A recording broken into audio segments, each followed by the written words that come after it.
এই যে আমার মাটার অ্যাম্বুলেন্স চলে আসছে প্রতিবারের মতো, এবার দিয়ে তিনবার। আল্লাহ হাফেজ। টেলিফোনে যার সঙ্গে আর যার সঙ্গে খাবারগুলো ফ্রিজে রাখো কিন্তু, কারণ ডাল তো যে রান্না করা হয়েছে রাতে ফ্রিজে রাখতে। সাদিয়া কোথায় রে আমার আম্মু? আমরা এখন ইসব্রুক হাসপাতালে। কিছু দিয়ে দিই, ডাল চচ্চড়ি করে দিলাম, একটা ভাজি করা হয়েছে আর রুটি বানানো হয়েছে কিছু, আবার কিছুটা আরও কিছু। নামাজ পড়ে খাওয়া দাওয়া শেষ করলাম আমি আর শাশুড়ি আম্মা মিলে, এখন বের হয়ে গেলাম। শাশুড়ি আম্মা একটু শুয়ে থাকি, কাজ করে এসে রান্না বান্নাও শুরু করে দিয়েছি। কোনো রকম ঝটপট রান্না, কই মাছ মাখানো ছিল। আসসালামু আলাইকুম। সবাই কেমন আছে জিজ্ঞেস করো। কেমন আছো? তুমি কেমন আছো? বাবাটা অনেক টায়ার্ড। ভাত খাওয়া হয়ে গেছে আজকে রাতের। আমার লক্ষ্মী বাবাটা ড্যাডির হাতে খেয়েছে। হ্যাঁ। Good bye. আচ্ছা, কালকে আপু কোথায় যাচ্ছে তুমি বললা যে তখন? হসপিটালে। মন খারাপ বললো যে যাবে কেন, আবার যাবে কেন? সবাইকে দোয়া করতে বলো। হ্যাঁ, কেন আবার যাবে? আর কত যাবে? আপু পুরোপুরি সুস্থ হবে, তুমি যেটা চাও না? হ্যাঁ, সেটা চাই। আপনি কি কথা বলতে চাই? ওরে আমার সোনা পাখি, সেটাই তো এক প্রবলেম যেটা আমি চাই। আপনি হচ্ছে সব জানুক, আপনি কথা বলুক। ওরে আমার সোনা পাখি। আচ্ছা, আসসালামু আলাইকুম। আশা করছি যে যেখানে আছেন সবাই ভালো আছেন। আমরাও আলহামদুলিল্লাহ আল্লাহর অশেষ রহমতে ভালোই আছি, আরও ভালো থাকতে চাই। দরজাটা আসাই দাও মাম্মা, ড্রয়িং রুমে। আমার মাটাকে আমার ছেলের মুখে তো শুনলেন, আবার হসপিটালে যাওয়ার ডেট চলে এসেছে, যেই তার পরের দিনে অপারেশন করবে। এটাই হচ্ছে বড় অপারেশনটা, অ্যাটাক বন্ধ করার। সবাই দোয়া করবেন আমার মেয়ের জন্য। এবারই যেন এই অপারেশনটার উসিলায় আল্লাহ পুরোপুরি আমার মেয়ের অ্যাটাকটা, এপিলেপসি প্রবলেমটা সেরে দেয়। তো সেগুলোই রেডি করছে এখন, প্রস্তুতিগুলোই চলতেছে। খাবার দাবার সবসময় হসপিটালে কিছু না কিছু দিয়ে দিই। ডাল চচ্চড়ি করে দিলাম, একটা ভাজি করা হয়েছে আর রুটি বানানো হয়েছে কিছু, আবার কিছুটা আরও কিছু বানাইতে হবে। এগুলো খাবারই সব রেডি করে নিচ্ছি। ওর ড্যাডি ওষুধপত্র গোছাচ্ছে, তারপরে কাপড় চোপড় গোছাইতে যাব। রাত এখন, রাতে থেকে ব্লগটা শুরু করলাম, রাত 10টার বেশি বেজে গেছে। দুই বাচ্চারই খাওয়া হয়ে গেছে, আমরা বড়রাও এখন খাবো। গরম গরম ভাত রান্না করলাম, যে রাতে আজকে ভাত খাওয়াবো। সবসময় তো রুটি খায় শাশুড়ি আর আমার হাজব্যান্ড, তো যেহেতু চলে যাবে হসপিটালে ওই জন্য মনে করলাম আজকে ভাতই রাতে খেতে দিই।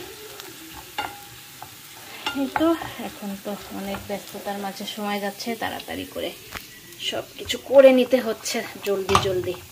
ডাল চচ্চড়ি করে দিলাম, একটা ভাজি, রুটি।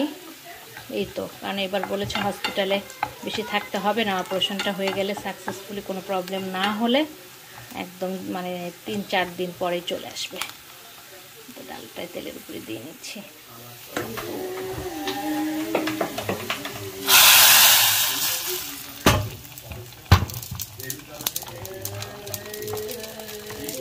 চলে আসলাম, অনেক টায়ার্ড। সকালে খাবারগুলো শুধু ভরে দিব, সকালে আরও কিছু রুটি বানিয়ে নেব আমি আর আম্মা মিলে। আর এই যে সব লাগেজ এখানে রাখলাম, কিছুটা গুছিয়ে, কিছুটা ওইদিকে আছে। আর সকালে খাবারগুলো সব সকালে ভরে দিব, তারপরে সকালে আবার আপনাদের সঙ্গে দেখা হবে। এখনকার মতো তাড়াতাড়ি ঘুমাই যাব। সারিমকে তো নিয়ে আসছি বেডে, আমার মেয়েকেও শোয়ানো হয়েছে। তাড়াতাড়ি যে সকালে উঠতে হবে, 8টার মধ্যে অ্যাম্বুলেন্স চলে আসবে।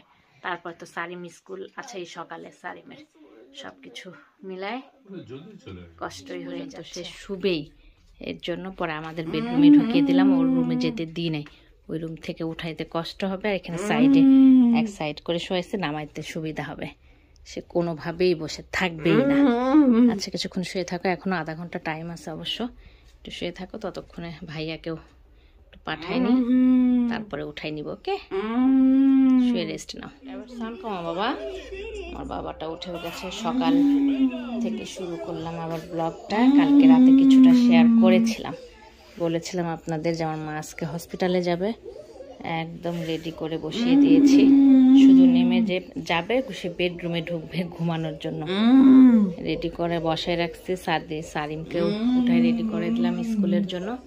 ও স্কুলে যাবে আর ও হচ্ছে হসপিটালে যাবে, অ্যাম্বুলেন্স আসবে 8টার দিকে। আর সারিমকে এখন ওর ড্যাডি তাড়াতাড়ি করে স্কুলে দিয়ে আসবে, তারপরে চলে যাবে। না না মামা উঠা যাবে না। এই দেখেন আমার মাকে একা একা উঠতে পারে নাকি একটু দেখাই। আমি ওদেরকে খাবারগুলো সব এখন বক্সে ভরে রেডি করে দিলাম। ওকে গোসল করায়, এখন একদম চুল শুকায়, দাঁত ব্রাশ করায়, খাওয়া দাওয়া সব কমপ্লিট করে একদম রেডি করে বসায় রাখছি। যখন শুধু অ্যাম্বুলেন্স আসবে আর চলে যাবে, কিন্তু সে কোনোভাবেই এখানে বসে থাকতে চাচ্ছে না। ড্রয়িং রুমে আস্তে আস্তে দেখেন একা একাই আমার এই যে একটু হেল্প নিয়ে, হেল্প ছাড়াও একা একা উঠে একটা দৌড় দিতে চায়। কাপড় ধুয়ে এখানে রাখা হয়েছে যে ওরা অ্যাম্বুলেন্স আসবে, বাইরে কাপড় এখন মেলবো না, চলে গেলে তারপরে মেলে দিব কাপড়। কোথায় যাবে মাথা, কোথায় যাবে? দূরে থাকো। দেখ এত জোরে হাঁটে, এই দেখেন দেখেন অবস্থা, দেখেন অবস্থা কিভাবে দৌড় দেয়। মানে সে হাঁটতে পারে না, সে দৌড়ায় যাবে। থাকো থাকো থাকো, দেখাইতে চাই আপনাদের। দেখেন সে এমন জোরে আসে যে দেখাইতেই পারি না। মাম্মা এখন বসতে হবে ড্রয়িং রুমে, প্লিজ প্লিজ ড্রয়িং রুমে বসতে হবে। মাম্মা প্লিজ ড্রয়িং রুমে বসতে হবে। সে বেডরুমে দৌড়াই চলে যাচ্ছে। আসো যাও, আমার বাবাটা স্কুলে চলে যাচ্ছে। আল্লাহ হাফেজ দিয়ে যাও তো সুন্দর করে আমার মামাটা।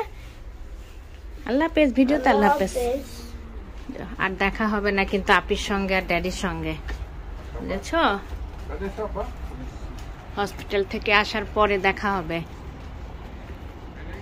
সারিমের বাবা এরকমই তাড়াতাড়ি করে দিয়ে আসবে।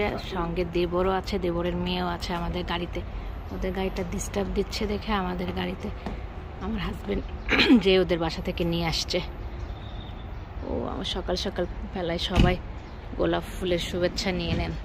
বড় বড় গোলাপ পুরো গাছ জুড়ে একদম ফুটে প্রস্ফুটিত হয়ে একদম অসাধারণ লাগছে। প্রতিটা ফুল ফুটেছে, কড়িগুলো আর কিছু কিছু কড়ি আছে, মানে গাছের ভার হয়ে গেছে ফুল, এত বড় বড় ফুলগুলো। এটাও হয়েছে, আর এটা অনেক করে এসেছে, হবে। আজকে ওয়েদারটাও চমৎকার। সব রেডি এখানে আছে, সব ব্যাগে ভরে নিব। সালিমকে দিতে চলে গেছে, আর আমার মেয়ে ঘরে শব্দ করতেছে শুয়ে শুয়ে। আগে বেঁধে তারপর ওই ব্যাগে দিই না। আমার মাটার অ্যাম্বুলেন্স চলে আসছে প্রতিবারের মতো। এবার দিয়ে তিনবার হলো। এর আগে আরো 2 বার গেছে, তখন তো শেয়ার করা হয় নাই। অনেকবারই অস্ট্রিয়াতে যেতে হচ্ছে আমার মাটার। আল্লাহ করুক এবার যেন একদম এপিলেপসিটা সেরে যায়, সব কিছু ঠিক হয়ে যায়, ঘুমটা ঠিক হয়ে যায়, সব কিছু। সবাই মিলে আপনারা দোয়া করবেন। আমরা তো আছি, বাবা মা, তার সঙ্গে সবার দোয়াটাও যেন আমার মাটার উপরে রহমত দান করে।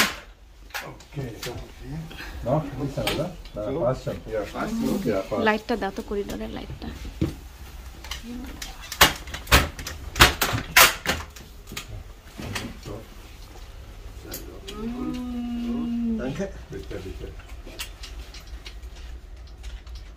সাদি আম্মা, ও সাদি আম্মা। সাদি আম্মা আজকে যেতেই চাচ্ছে না হসপিটালে, শুধু বেডরুমে চলে যাচ্ছে শোয়ার জন্য। সে হসপিটালে যেতে যেতে বিরক্ত হয়ে গেছে। হসপিটালে আর যাওয়ার তার কোনো ইচ্ছা নাই। অনেক বয়স্ক লোক, তারাও বসে থাকে না। দেখেন রিটায়ার্ড করছে, তারপরেও কাজ করে যাচ্ছে। কমপক্ষে 80 বছর বয়স হবে। যেমন মাথা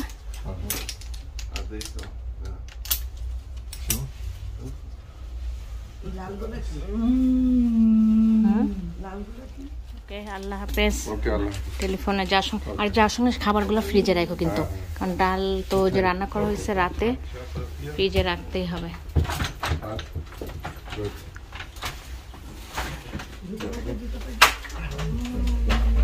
সবাই বিদায় দিচ্ছি আমরা। বিরক্ত করলো এতক্ষণ, এই 1টা ঘন্টা আমার মাটা শুধু বেডরুমে চলে যাবে, বেডরুমে চলে যাবে। একটু হাঁটা শিখেছে এখন, আর ওই যে দুলে দুলে হাঁটে, খেয়াল করতে হয় হাঁটাটা, একদম সারাক্ষণ তাকে খেয়াল করতে হয়।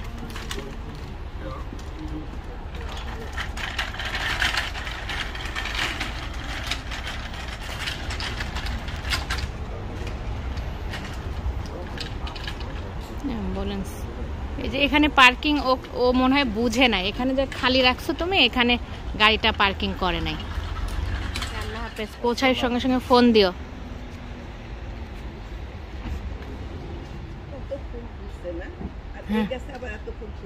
হ্যাঁ, এই গাছটায় সব সময় আপনার অনেক বেশি ফুল ফোটে। হ্যাঁ, এটা ফুটবে, কিন্তু ওইটাই বেশি ফোটে, বড় বড় ফুল। তারপরে আবার আমার মাটা চলে গেল। আর এই যে ফুল তো তখন দেখাইলাম আপনাদের, এখন রোদ উঠে একদম ঝলমলে রোদ হয়ে গেছে। আমার মা যেদিনই যায়, অবশ্য ওয়েদার ভালোই থাকে, সাদিয়া যেদিনই হসপিটালে যায়। গাড়ি ও বোঝে নাই, এখানে পার্কিং খালি রাখছিল, সারিমের ড্যাডি ওর গাড়িটা ওদিকে সরায়, কিন্তু ওরা বোঝে নাই, নতুন মনে হয়। এতবার যে যাচ্ছে হসপিটালে, ওরা তো দেখে না ভিতরে ইয়েই নিচ্ছিল না, চলে গেল। আমার মাটা অনেকক্ষণ দাঁড়ায় থাকলাম, প্রায় 10-5 মিনিটের পর গাড়ি ছাড়লো। তো আমরা এখন ঘরে যাব, নাস্তা করব, তারপরে তো কাজ আছেই, আরও ছেলেকেও আনতে যেতে হবে আজকে আমাদের। ও আমাদের চারাগুলো দেখছিলেন যেগুলো লাগানো হয়েছিল, এটা খোলাই রাখতে হবে। সব টপে টপে চারাও দিয়ে দেওয়া হয়েছে যেগুলো ঘরে ছিল। চাল কুমড়ার চারা চাইছে এতদিনে একটু চাল কুমড়াই তো হইতেছে না, ওইটা ওই যে এখন মনে হয় যদি একটু হয়।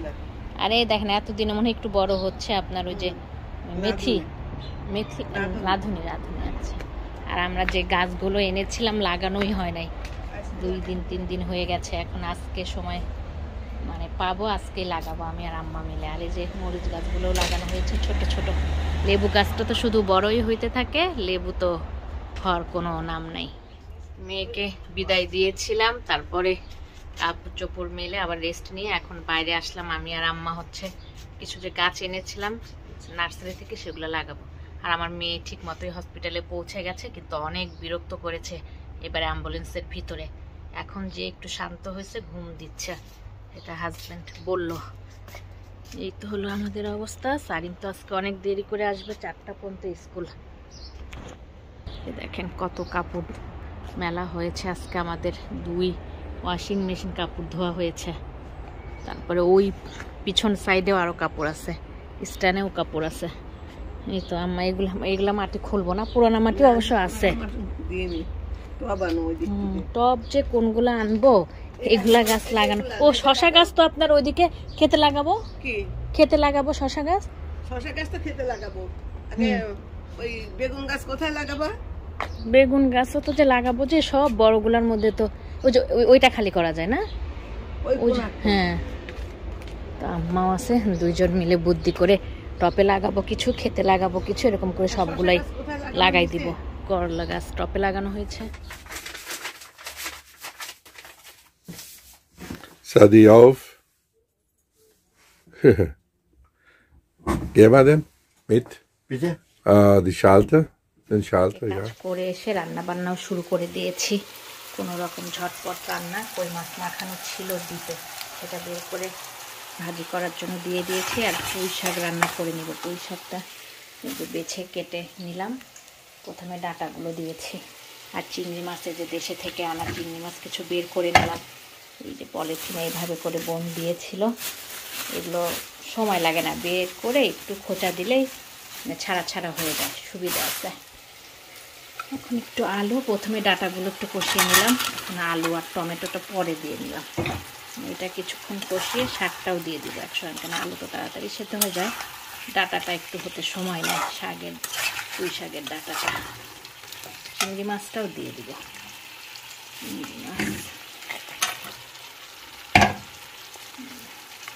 চিংড়ি মাছটা দিয়ে সুন্দর করে কষিয়ে নিয়ে শাকটা দিয়ে দেবো। মাছ ভাজিটা ওইদিকে হয়ে এসেছে। শাশুড়ি মা আর আমি মিলে বাগান থেকে কাজ করলাম, তখন তো শেয়ার করি নাই, কাজের সময় তাড়াতাড়ি করে নিয়েছি। এখন আম্মা একটু অসুস্থই হয়ে গেছে, গর্ত করতে আমি একটু যে বসে বসে লাগাইছে, পায়ে প্রবলেম আমার শাশুড়ি মার, গাছ লাগাইতে গিয়ে অসুস্থই হয়ে গেছে। গোসল করে এসে ড্রয়িং রুমে বসে একটু রেস্ট নিচ্ছে। আমি রান্নাটা ঝটপট সেরে সারিমকেও হানতে চলে যেতে হবে, 4টায় ছুটি, ভাতও হয়ে গেছে। এখন প্রায় 2:30 বাজতে চললো। খাওয়া দাওয়া খেয়ে রান্না তো প্রায় হয়ে গেছে। ফ্রিজে অনেক রান্না ছিল, রান্না করতে হতো না আজকে, তাও মনে করলাম পুঁই শাক যেহেতু আসতে একটু করে চিংড়ি মাছ দিয়ে করে ফেলি, আর কই মাছটা মাখানো ছিল। এই তো ঝটপট রান্না শেষ করে খাওয়া দাওয়া খেয়ে তারপরে সারিমকে আনতে চলে যাবো। মোটামুটি সব কমপ্লিট। এখন লাস্ট একটু টালা জিরার গুঁড়া আর এই যে পেঁয়াজ ভাজা দিয়ে নামিয়ে ফেলবো। এই চিংড়ি মাছ আর পুঁই শাকের তরকারিটা এটাও হয়ে গেছে ভাজা। মাছ ভাজাটা অনেক আস্তে আস্তে করে নিচ্ছি, কিন্তু সময় বেশি লাগছে। অল্প তেল দিয়ে আস্তে আস্তে মচমচা করে ভেজে নিলে ভাতটাও হয়ে গেছে। এখন এটা দিলেই হয়ে যাবে। এখন শুধু এটা আর 5 মিনিট রাখলেই হয়ে যাবে। আর ততক্ষণে ফ্লোরও পরিষ্কার করব। ফ্লোর সব নোংরা, সব ঘরের ফ্লোর পরিষ্কার করবো। এই দিকেও থালা বাসন ধোয়া হয়ে গেছে, সব দিকে ক্লিন। এখন শুধু ফ্লোর পরিষ্কার করলে আমার কাজ পুরো কমপ্লিট, মানে পুরোপুরি কমপ্লিট হয়ে যাবে। খাওয়া দাওয়া খেয়ে নামাজ পড়ে সারিমকে আনতে চলে যাব। শাশুড়ি মারা রেস্ট নিচ্ছে, ঘুমাই গেছে দেখলাম ড্রয়িং রুমে। শরীরটা ভালোই খারাপ হয়ে গেল হঠাৎ করে আমার সঙ্গে গাছ ঠিক করতে যেয়ে। কারণ গাছ অনেকগুলো গাছই লাগানো হয়েছে, অর্থও করেছি, তারপর অনেকগুলো গাছ লাগাইছি।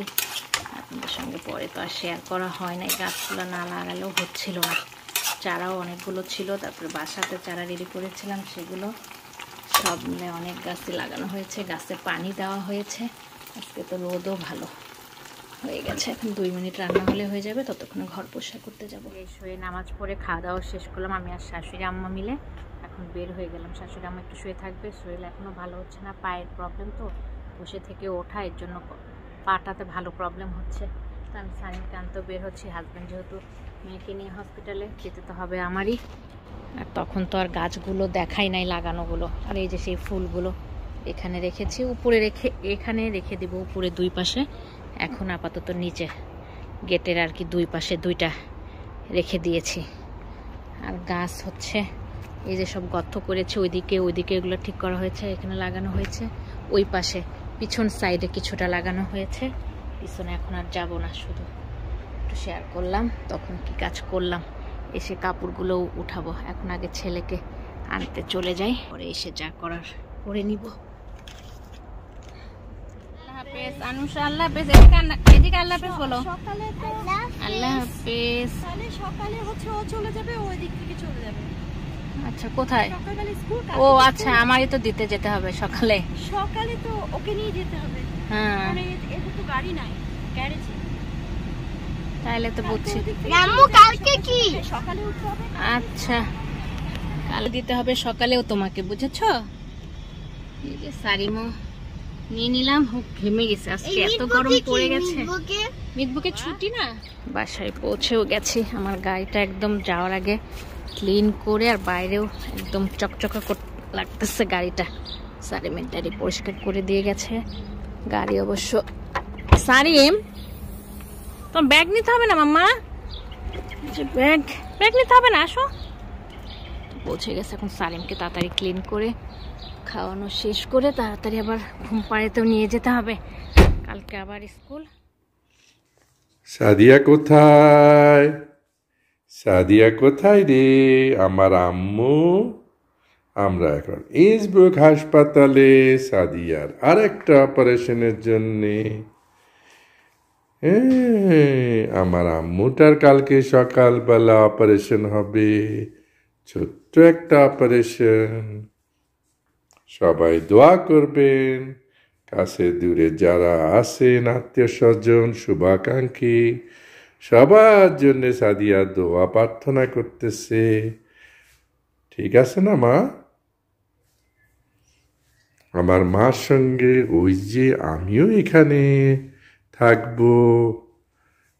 আমার আম্মুটা ভালো হয়ে যাবে ইনশাল্লাহ, তাই না আম্মু? আমার আম্মুটা গুড হয়ে যাবে। ইয়া, আমার আম্মুটা ভালো হয়ে যাবে। সন্ধ্যা হয়ে গেছে, আমি ওদিকে শার্টটা নিচে করে দিছি, নাহলে বাইরের কিছুটা সিন দেখা যাইতো। যাক, সবার কাছে দোয়া প্রার্থী, সাদিয়ার জন্যে, আমার আম্মুটার জন্যে। ঠিক আছে আম্মু? সবাই আমার আম্মুটার জন্য দোয়া করবেন। আমার আম্মুটা